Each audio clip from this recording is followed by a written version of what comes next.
Or was Tommy gay or not? Doesn't matter.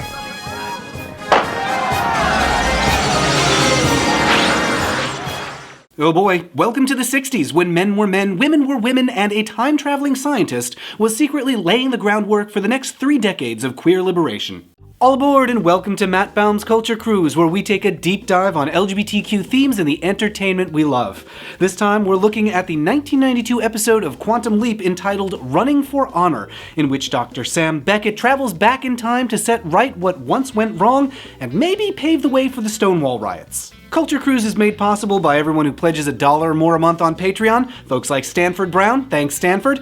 If you become a backer, you can get a bunch of new rewards this year, including stickers, postcards, and temporary tattoos. Check out patreon.com/mattbaum or click the link in the description to get yours. Also, just so you know, this episode deals with themes connected to self-harm. If you need help or someone to talk to, there are resources in the description for this video.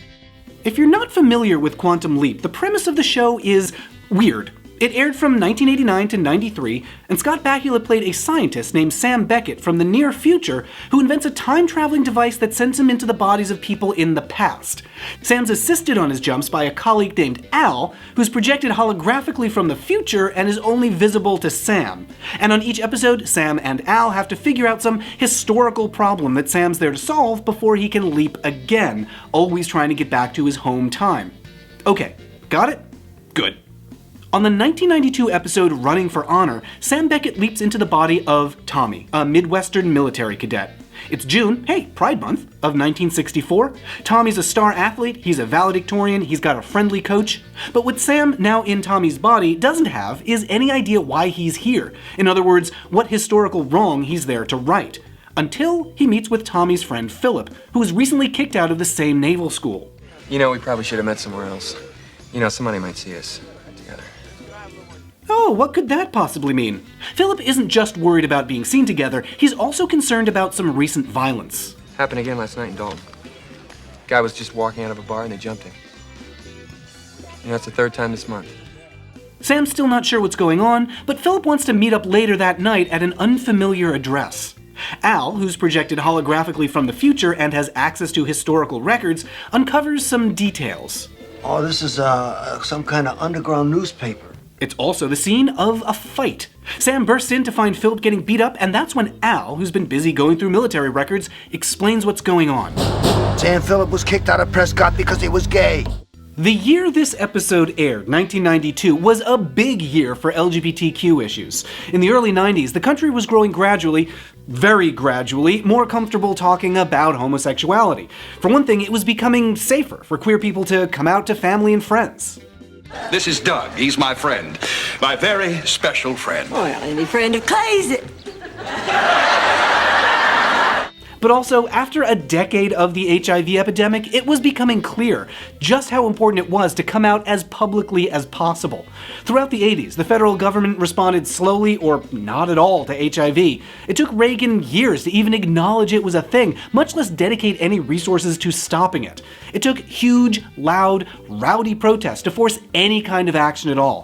By 1992, when this episode aired, 150,000 Americans with HIV had died. In that climate, remaining silent in the face of the epidemic was seen as being complicit in allowing it to spread. As a result, LGBTQ activism became significantly louder and demanded more prominence as time went on. For example, here's activist Bob Hadaway talking about being gay at the 1992 Democratic National Convention. The gay and lesbian community is an American family in the best sense of the word. For comparison, here's how the Republican National Convention talked about gays and lesbians. The Nazi movement, the New World Order of its day, was put on the map by militant homosexuals. So a bit of a contrast in how the parties were tackling things.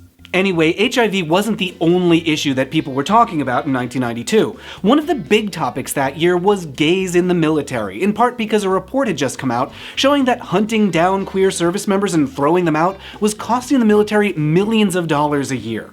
There was a ban on open service, and candidate Bill Clinton pledged to overturn that with an executive order. But Republicans in Congress knew that this issue fired up their base, and they threatened to pass even stronger anti-gay laws if he overturned the ban outright. They even used Clinton's pledge in TV ads to try to mobilize voters against him. Bill Clinton's vision for a better America includes job quotas for homosexuals, giving homosexuals special civil rights, allowing homosexuals in the armed forces. Is this your vision for a better America? So as a result, we wound up with a bad compromise, Don't Ask, Don't Tell, which became law in 1993 after Clinton was elected. So that's the climate in which Quantum Leap tackled the topic of gays in the military, not by placing it in a modern setting, but by setting it in 1964. Back then, the LGBTQ community was virtually invisible. Queer people, especially outside of major cities, barely had any way to find each other in the 60s. But I want to call your attention to the fact that Philip is working on what Al calls an underground newspaper. The writers of this episode seem to have done their homework. Underground newspapers were one of the first ways that queer folks organized in the 20th century, and even earlier, starting with Der Eine, a German magazine that was started in 1896 by Magnus Hirschfeld and was eventually forced to fold by the Nazis. Later in the 20th century, there was One magazine, which published articles about marriage equality in the early 50s, lesbian magazines like The Ladder and Vice Versa, and The Advocate, which debuted in 1967, just a few years after this episode takes place. And then there's physique magazines like Vim, which is maybe a topic for another video. The point is, underground newspapers were a crucial component of early LGBTQ organizing, at a time when queer folks were usually isolated, silenced, or killed. It's pretty cool to see them recognized on a mainstream TV show. At this point, Sam and Al are starting to figure out why Sam's here. Al finds historical data indicating that Philip is going to die in the next few days, and that they need to save his life, presumably from a gang that's been attacking gay men around town. But Al, who used to be in the military himself, is not entirely comfortable with the mission. I don't ever remember seeing you cross your legs that way before. Maybe it's better if you don't walk around with your hands on your hips like that. Tea, not coffee. This moment reminds me of a scene in The Gay Divorcee, when Howard Everett Horton is ordering from a particularly fey waiter and... Tea? Tea? Well, isn't it a small world, sir? I don't know how drinking tea came to be code for being gay, but that's none of my business. Anyway, Al doesn't like the idea of gays in the military, though he can't really explain why. When the only thing between you and violent death is the guy next to you. And I'm not so sure it's a good idea for the guy next to you to be, Al's supposed to be from the future, a more enlightened time. But in the context of Quantum Leap, future means around 1995, and Al's carrying around a lot of the actual bigotry of the 90s. He's not quite the Nazis were all gay bigoted, but he's convinced that gays are a problem. Somehow. Despite being from the future, Al's views are more closely aligned with the past. I don't believe that a person's sexual preference has anything to do with their ability to lead or anything else for that matter. I'm sure from where you stand, that's true. But I disagree with you, and so does the Navy. So do I. That's a fine thing to believe, but it isn't true.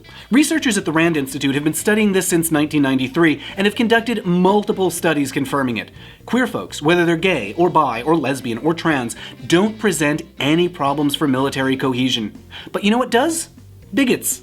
There's a group of anti-gay vigilantes on campus, and they're starting to take justice into their own hands. This tribunal finds you guilty of perversion and sentences you to death by hanging. After threatening Tommy, aka Sam, for asking too many questions, it looks like they'll go after Philip next.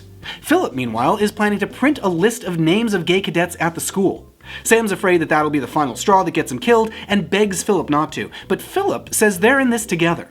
You're just like me, you just haven't admitted it yet. Maybe you just want to believe I am so that you don't feel so alone. Issues of loneliness and isolation come up a lot in this episode, and no wonder. Remember, in 1964, it was extremely difficult for queer folks to find each other. No wonder Philip feels desperate. But Sam doesn't realize just how desperate his friend is until it's almost too late. It wasn't the gang that was going to kill Philip. Philip was going to do it himself. You said you wanted to make a statement, so make one. Show the whole world you're not ashamed. I can't do this alone. That line, "I can't do this alone," is the real crux of the episode, and honestly, of the queer liberation movement. Of course he can't make a statement alone. Nobody could. That's why equality felt so impossible at the time.